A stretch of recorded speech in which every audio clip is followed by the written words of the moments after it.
আসসালামু আলাইকুম everyone, welcome to Arisha লাইফস্টাইলে। বাবার বাড়িতে এসে ঝড়ের জন্য আর বাসায় ফিরতে পারলাম না।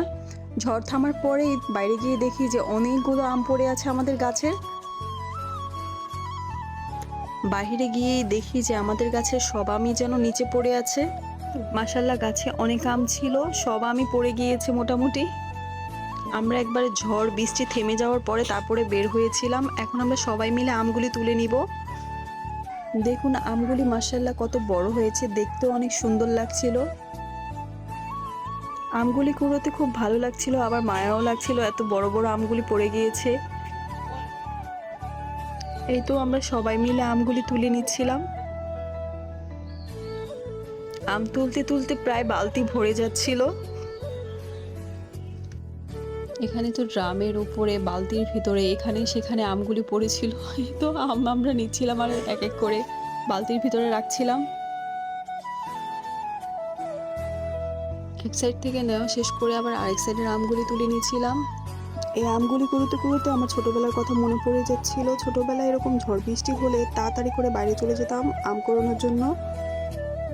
এই তো আম তুলতে তুলতে মোটামুটি সব আম তুলে নেওয়া শেষ হয়ে গিয়েছে। আম তুলতে তুলতে এখানে পেছন দিয়ে আরেকটা আম পড়ে গিয়েছিল। আমটা পড়ে তো একবারে ফেটে গিয়েছে।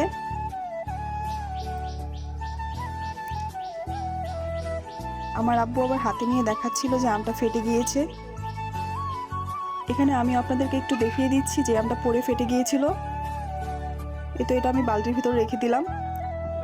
এই যে আমাদের আম গাছগুলি মোটামুটি সব আমই পড়ে গিয়েছে, আম গাছ একবারে ফাঁকা হয়ে গিয়েছে। দেখুন একটু একটু আমগুলি দেখা যাচ্ছে, খুব বেশি আম নেই। ওই যে একটু একটু দেখা যাচ্ছে আমগুলি। আমাদের বাসায় অবশ্য তেমন কোনো গাছ নেই আম গাছ ছাড়া। এখন সবগুলো আম একসাথে করে আমরা দেখে নিচ্ছিলাম যে কতগুলো আম কুড়িয়েছি আমরা। দেখুন মাশাআল্লাহ অনেকগুলো আম কুড়িয়েছি।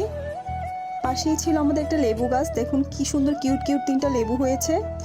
এই লেবুগুলো এত উঁচুর মধ্যে হয়েছিল যে এই লেবুগুলা পাড়ার জন্য কোটা লাগবে, কোটা ছাড়া এই লেবুগুলা পাড়া যাবে না, কেননা এত উঁচা গাছটা।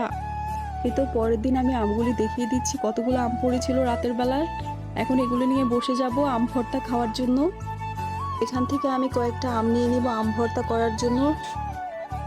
প্রথমে 5টা আম নেওয়ার পরেও তারপর আমি 3টা আম নিয়েছিলাম, কেননা এত লোক নেই খাওয়ার জন্য। ফার্স্টে আমি খুব ভালো করে আমগুলোকে ছিলে নিচ্ছি।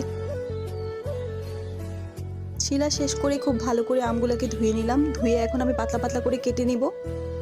আম ঝুরি ঝুরি করে কাটার চাইতে আমার কাছে এরকম পাতলা পাতলা করে কেটে আম ভর্তা খেতে খুব ভালো লাগে। এই তো সবগুলো আম আমি পাতলা পাতলা করে কেটে নিয়েছি। কেটে নেওয়া শেষ হয়ে গেলে এখন আমি এর মধ্যে একটা ছোট্ট কাঁচামরিচ দিয়ে দিব। আমরা যেহেতু খুব বেশি ঝাল পছন্দ করি না, তাই একটাই কাঁচামরিচ দিব, এর বেশি আর দিব না। এখন আমি একটা গ্রেটারের সাহায্যে কাঁচামরিচটাকে গ্রেট করে নিব। এই যে কাঁচামরিচটা গ্রেট করে নেওয়া শেষ। এই তো এখন আমি বাইরে গিয়েছিলাম 3-4টা লেবু পাতা আনার জন্য। 3-4টা লেবু পাতা নিতে এত কষ্ট হচ্ছিল, ওই যে বলেছিলাম আগে যে গাছটা অনেক উঁচু, সেখান থেকে আমি 3-4টা লেবু পাতা ছিঁড়ে নিচ্ছিলাম। লেবু পাতা ছাড়া তো আম ভর্তা খাওয়া প্রায় অসম্ভব। এই যে 4টা লেবু পাতা ছিঁড়ে নিলাম। 4টা লেবু পাতা এখন খুব ভালো করে নিয়ে মাঝখান থেকে ছিঁড়ে নেব।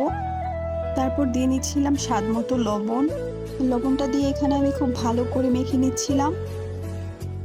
ভালো করে মেখে নেওয়ার পরে এখন আমি নিয়ে নেব অনেকগুলো চিনি। ওই যে আগেই বলেছিলাম আমরা কেউই ঝাল পছন্দ করি না, তাই চিনির পরিমাণটা একটু বেশি দিয়েছি যাতে খেতে খুব ভালো লাগে। চিনি দিয়ে এখানে আমি খুব ভালো করে মেখে নিচ্ছিলাম। এই তো মেখে নেওয়া শেষ। এখন আমরা সবাই মিলে মজা করে খেয়ে নিচ্ছিলাম। ভর্তাটা মাশাআল্লাহ খেতে খুব মজা হয়েছিল। আমি আর আমরা সবাই মিলে খাচ্ছিলাম। হঠাৎ করে এসে না চাইতেও থেকে যাওয়ার পরে খুব ভালো কাটলো দিনগুলি। আজকে এ পর্যন্তই, আবার দেখা হবে নতুন কোনো ব্লগে। আল্লাহ হাফেজ।